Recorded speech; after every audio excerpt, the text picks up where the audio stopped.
एका बाजूला सनातनी विचारांचा डोंगर होता, तर दुसऱ्या बाजूला संपूर्ण व्यवस्थेने ज्यांना बहिष्कृत केलं होतं अशा करोडो लोकांचा आक्रोश।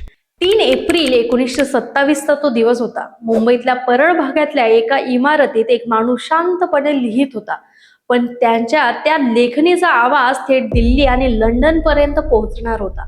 लोकशाहीचा चौथा स्तंभ म्हणवला जाणारा मीडिया जेव्हा एका बाजूला झुकलेला असतो, तेव्हा सत्याचा रस्ता कसा तयार करायचा याचं सर्वात ज्वलंत उदाहरण म्हणजे बहिष्कृत भारत। नमस्कार, मी अश्विनी आणि आज आपण बोलणार आहोत 3 एप्रिल 1927ला बाबासाहेबांनी सुरू केलेला बहिष्कृत भारत या ऐतिहासिक वृत्तपत्राबद्दल।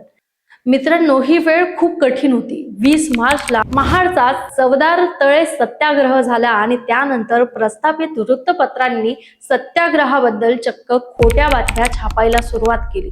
सत्याची बाजू मांडणारं कोणीच नव्हतं। बाबासाहेबांचं आधीचं मूकनायक बंद पडलं होतं। अशा वेळी समाजाला एक हक्काचा आवाज देण्यासाठी 3 एप्रिल 1927ला बाबासाहेबांनी बहिष्कृत भारत या पाक्षिकाचा पहिला अंक प्रसिद्ध केला। पाक्षिक म्हणजेच दर 15 दिवसांनी येणारं वृत्तपत्र। आश्चर्याची गोष्ट बघा, ज्या समाजाला विहिरीत पाणी प्यायची बंदी होती, मंदिरात प्रवेश नव्हता, त्या समाजाला बाबासाहेबांनी एका वृत्तपत्राच्या नावातून बहिष्कृत भारत असं संबोधून व्यवस्थेला चॅलेंज दिले। हे नाव म्हणजे केवळ वृत्तपत्र नव्हे, तर तो एक सामाजिक विद्रोह होता। या वृत्तपत्राचं सर्वात मोठं गुपित तुम्हाला माहिती आहे का? याच्या पहिल्या पानावर चक्क संत ज्ञानेश्वरांच्या पसायदानातील ओव्या असायच्या। एका बाजूला सनातनी विचारांवर जळजळीत प्रहार आणि दुसऱ्या बाजूला संतांच्या समतेचा आधार।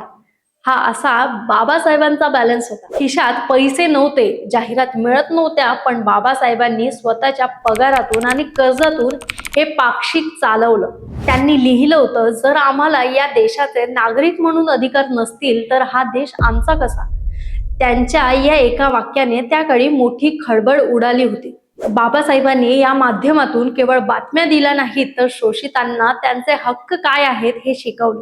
महाडच्या सत्याग्रहाची धग आणि अस्पृश्यते विरुद्धची लढाई या बहिष्कृत भारतमुळेच घराघरात पोहोचली। 3 एप्रिल 1927 ही तारीख भारतीय पत्रकारितेच्या इतिहासातील ती तारीख आहे, ज्या दिवशी लेखणी केवळ माहिती देण्याचं साधन न राहता ती अन्यायाविरुद्ध लढण्याचं अस्त्र बनलं। आज जेव्हा आपण सोशल मीडियावर काहीही शेअर करतो, तेव्हा एकदा नक्की विचार करा की 3 एप्रिल 1927ला एका माणसाने कशाचीही पर्वा न करता सत्यासाठी आपली लेखणी झिजवली होती।